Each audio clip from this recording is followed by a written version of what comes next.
चले आगे। ठीक है, अब देखिए,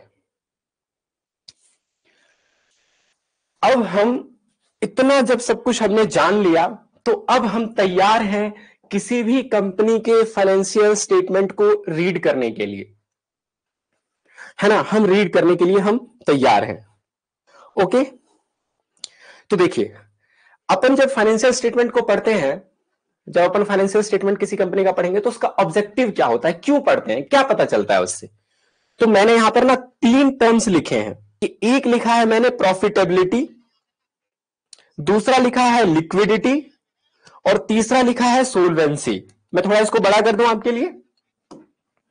ओके, मैं प्रॉफिटेबिलिटी को और बड़ा कर देता हूं, मैं लिक्विडिटी को और बड़ा कर देता हूं,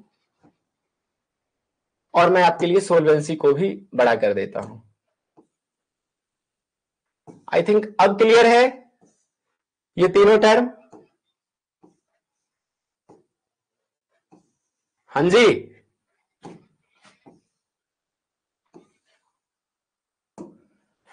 सो प्रॉफिटेबिलिटी, लिक्विडिटी और सोल्वेंसी, ये 3 ऐसे टर्म्स हैं जो हमें बहुत मदद करते हैं कंपनी के फाइनेंशियल स्टेटमेंट को समझने में। सो फाइनेंशियल स्टेटमेंट समझने का ऑब्जेक्टिव ही है कि अपन इन तीनों को जान सकें। So what is profitability?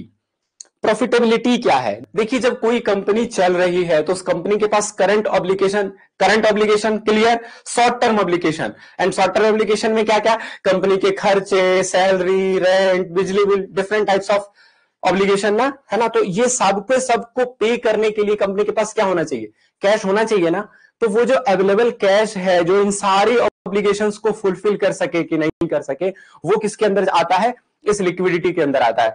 Company के पास एसेट बहुत है बट लिक्विडिटी है ही नहीं, तो भैया इन सारी चीजों को, जो शॉर्ट टर्म लायबिलिटीज को, तो अपन कैश से ही तो पे करेंगे ना, तो इसके लिए लिक्विडिटी होनी तो बहुत जरूरी है।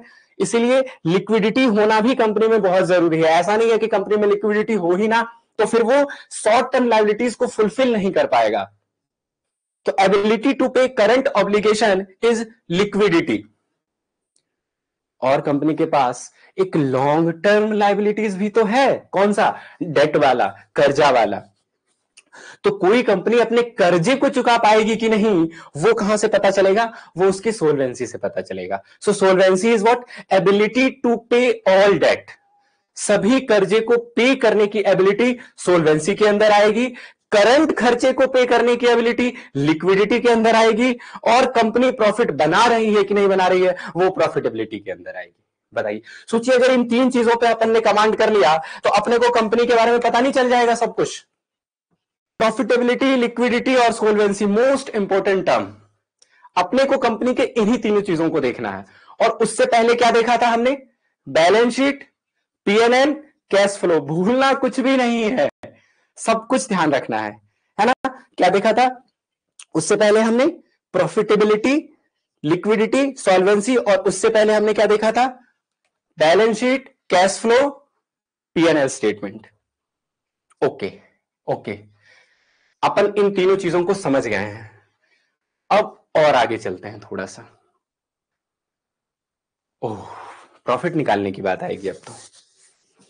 अच्छा, प्रॉफिट निकालने की बात करते हैं। मैं ना आपको कुछ दिखाना चाहता हूं। देखिए, किसी भी कंपनी के फाइनेंशियल्स को रीड करने के लिए, कंपनी के फाइनेंशियल्स को रीड करने के लिए, जानने के लिए हम ना यूज करते हैं, अलग अलग वेबसाइट्स हैं, हम लोग यूज करते हैं मनी कंट्रोल, स्कैनर, है ना, ये सब कुछ। तो मैं आपको ना मनी कंट्रोल पे कुछ दिखाता हूं। जी, दिख रहा है आपको? ये देखिए, मैंने मनी कंट्रोल ओपन किया है, आप लोग भी कर सकते हैं।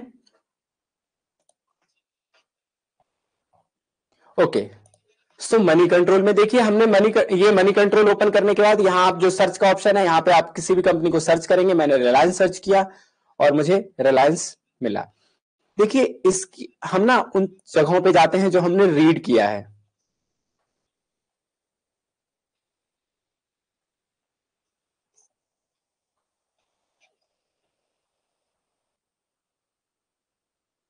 ये देखिए, ये कंपनी के फाइनेंशियल्स हैं, है ना।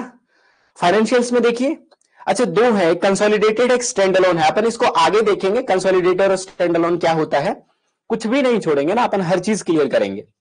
देखिए कंसोलिडेटेड को में अभी फिलहाल ये बाय डिफॉल्ट हो रखा है। देखिए यहां एक तो ओवरव्यू है, ओवरव्यू के बाद आप देखिए क्या है यहां पे, इनकम स्टेटमेंट। ओ, ये जो इनकम स्टेटमेंट है ना, यही पीएनएल स्टेटमेंट भी है। ओ, मैं एक चीज आपको बताना भूल गया, वही जो इनकम स्टेटमेंट है ना,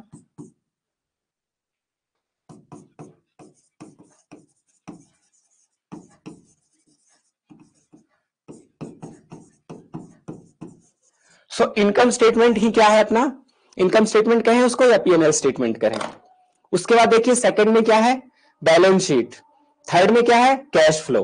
तो अपन ने क्या क्या कंप्लीट कर लिया है, अपन ने इनकम स्टेटमेंट कंप्लीट कर लिया है, अपन ने बैलेंस शीट कंप्लीट कर लिया है, अपन ने कैश फ्लो कंप्लीट कर लिया है। अपना क्या बाकी रह गया है, रेशियोज रह गया है। तो वही अब हम ना रेशियो पढ़ने की कोशिश करेंगे। क्या पढ़ने की कोशिश करेंगे, रेशियो पढ़ने की कोशिश करेंगे। तो देखते हैं ये जो अपन ने इनकम स्टेटमेंट पढ़ा, तो देखिए इस इनकम स्टेटमेंट में क्या क्या है। देखिए ये सारे टर्म है ना, अभी इन सारे टर्म से अपन मिलने वाले हैं। रेशियो जानने से पहले इन सारे टर्म से मिलेंगे हम। फिर बैलेंस शीट में, देखिए बैलेंस शीट में कुछ टर्म्स हैं। देखिए अपन ने शेयर कैपिटल जाना, reserve surplus, current liabilities, other liabilities, total liabilities, fixed asset, current asset, other asset, total asset. बताइए इन सबसे अपन मिल चुके हैं ना। कैश फ्लो में देखिए, आपको ध्यान है कैश फ्लो अपन ने तीन तरीके का पढ़ा था, कैसा कैसा जाना था, ऑपरेटिंग, इन्वेस्टिंग, फाइनेंसिंग। क्लियर क्या, ऑपरेटिंग, इन्वेस्टिंग, फाइनेंसिंग। क्या है ऑपरेटिंग कैश फ्लो, क्या है इन्वेस्टिंग कैश फ्लो, क्या है फाइनेंसिंग कैश फ्लो। आपने ये सब कुछ पढ़ा था। अभी देखिए एनालाइज भी करेंगे। अभी मैं आपको सिर्फ वो टर्म्स दिखा रहा हूं, आपने जो कुछ भी पढ़ा है आप, मैं अभी आपको सिर्फ वो टर्म्स दिखा रहा हूं कि हम जो कुछ भी पढ़ रहे हैं वो व्यर्थ नहीं है, वो वेस्ट नहीं है, वो बोरिंग हो सकता है लेकिन इंपॉर्टेंट है। तो अब अपने को क्या रह गया है जानने को, देखिए मैं दिखा आपको फिर से बताता हूं। अभी जो अब जानेंगे हम, फ्लो के इन तीनों चीजों को जाना, बैलेंस शीट के इन सारी चीजों को जाना।